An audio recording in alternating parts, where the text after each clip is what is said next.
नौकरी। दोस्तों, ये कहानी उन लोगों को समर्पित है जिन पर विदेश जाके जल्द से जल्द अमीर बनने की सनक सवार होती है। अरे भाई विनोद, सूट बूट क्या बात है, इतना तैयार होकर कहाँ जा रहे हो?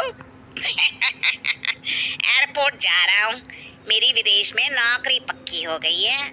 ओह, विदेश मतलब नेपाल ना? ओहो, अच्छा अच्छा, इसका मतलब तुम नेपाल जा रहे हो नौकरी करने? छोटे लोग, छोटी सोच। अरे मैं साउथ अफ्रीका जा रहा हूँ, यहाँ से 10 गुना तनख्वाह पर। चलो हटो भी, मुझे देर हो रही है। ये सुनकर चेलाराम की आंखें फटी की फटी रह जाती है। अगले दिन चेलाराम की पत्नी आग में घी डालने का काम करती है। आप भी अपने दोस्त की तरह विदेश में नौकरी क्यों नहीं करते? लल्लू राम बन के कब तक यहाँ मामूली से नौकरी करते रहोगे? यहाँ की थोड़ी सी कमाई में मुझे हमारा तो कोई भविष्य नहीं दिखाई देता। हाँ, तुम ठीक ही कहती हो। उसी शाम चेलाराम के पिताजी कहते हैं, क्या कहा? विदेश जाएगा? अरे तेरा बाप भी कभी विदेश गया था क्या? इसीलिए तो मैं जाना चाहता हूँ पिताजी। अरे नालायक, मैं अपनी जिंदगी में तेरे जैसे बहुत से नमूने देख चुका हूँ। तू लोगों की हवाई बातों में आकर कोई ऐसा फैसला मत कर देना कि बाद में तुझे ही पछताना पड़े। क्या पिताजी, आप भी पैसे वाला बनना है तो पैसे वालों के बीच रहना तो पड़ेगा ना। अपने देश में गरीबी के सिवा रखा ही क्या है?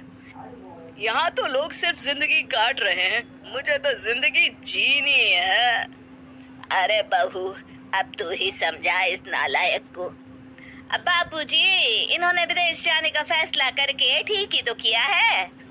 अरे आप बेकार में अपना सर खपा रहे हैं, ये दोनों मिले हुए हैं, समझा के कोई फायदा नहीं।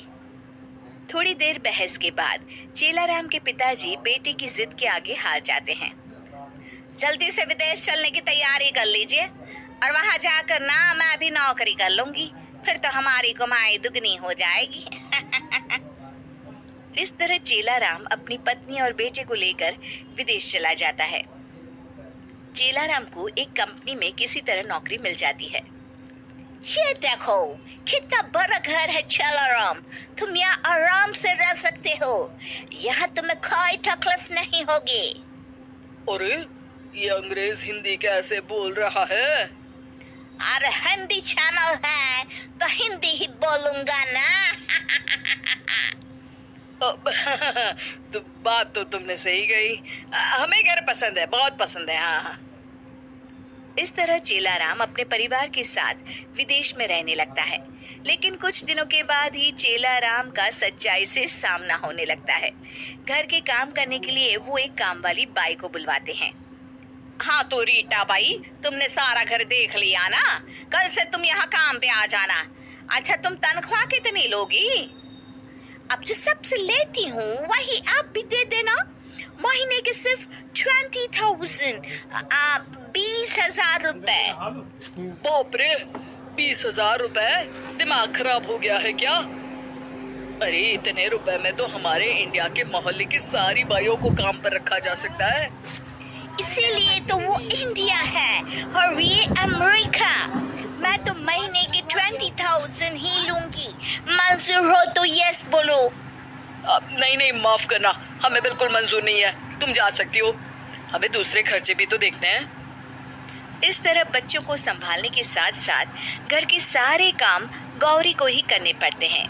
दूसरी तरफ कई कोशिशों के बावजूद भी गौरी की नौकरी नहीं लगती।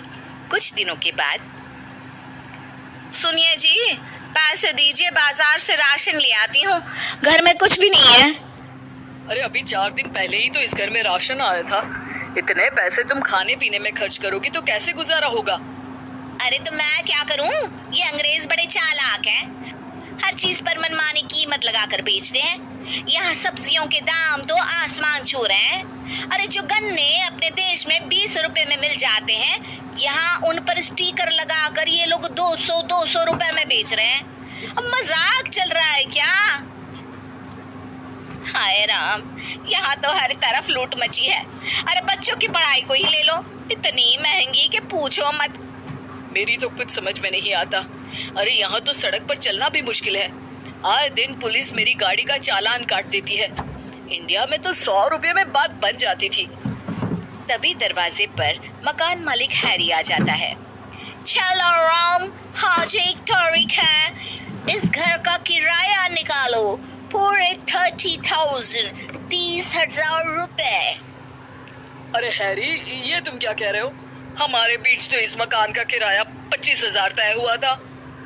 अरे वाह, पानी बिजली मेंटेनेंस के पैसे क्या मेरे पिताजी भरेंगे?